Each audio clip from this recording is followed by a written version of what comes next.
Hello guys! Ito na po ang araw na ating pinakahihintay.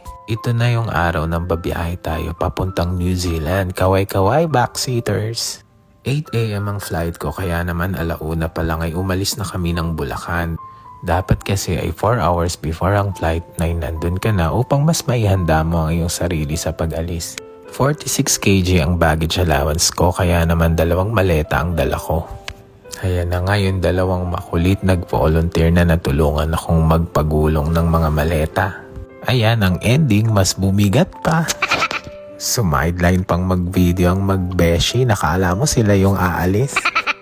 Ayan nga't ayaw naman pumayag na ako lang magdala ng maleta. At syempre nakakagutom ang biyahe kaya kumain na muna kami. Wow, ang sarap! Alam kong matatagalan na naman bago kami magkasama-samang kumain. Kagaya nitong katabi ko, mamaya hahagulgol na.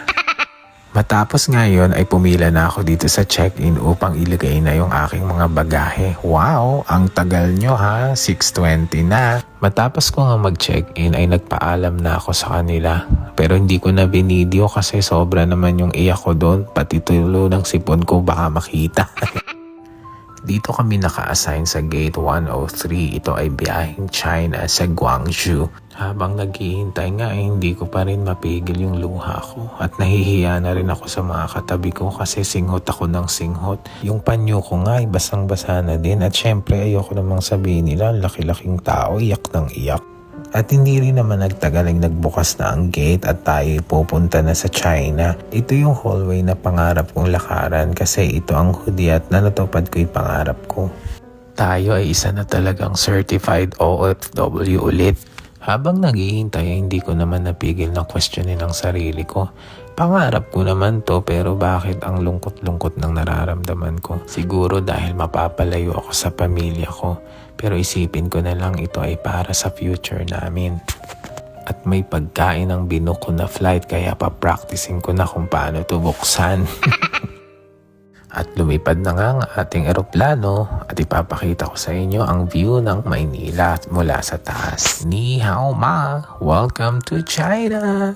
Kunwari alam ko yung pupuntahan pero ang totoo naliligaw na yata ako. Hinahanap ko yung gate 167A. At nakita ko na nga kaya we are now bound to Auckland. Mahaba-habang biyahe to kasi 11 hours akong uupo sa eroplano. Ayan na naman si Ford Alakad. Yung eroplanong biyaheng Auckland ay mas malaki kaysa sa papuntang China at may additional 4,000 kapag ang binook mo ay sa tabi ng bintana kaya feeling ko naman masaya na ako dito sa gitna. 11 hours kami nasa Himpapawid at nararamdaman ko namang malapit na kaming bumaba. Uy, may pakain bago bumaba. Hindi ko na na-video yung pagkain ko kanina pero siguro sobrang gutom ko na. Sa biyaheng pa Auckland ay nakasabay ko nga itong si Ate Cherry. Galing siya sa Mindanao at isa din OFW dito sa New Zealand. Kaya sinamantala ko ikabaitan niya. Te, pakivideoan mo naman ako. Kaya lang nagkaroon ng problema yung kanyang bagahe kaya sabi niya mauna na ako kasi naghihintay na sa akin ang sundo sa labas. Mahigpit ang security kaya 8 mahigit na ako nakalabas. At eto na nga ang aking mga sundo, Ma'am Josie and Sir Joseph. Maraming salamat po. Kasama din namin ang aking boss, yan si Boss Amanda. Siya ang may-ari ng school na aking papasukan. On the way na kami sa Hamilton dahil dun muna ako mag-i-stay ng 1 week.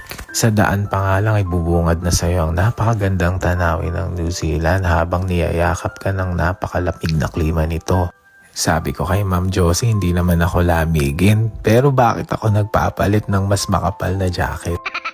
Totoo nga ang chika, malamig at tahimik dito sa New Zealand.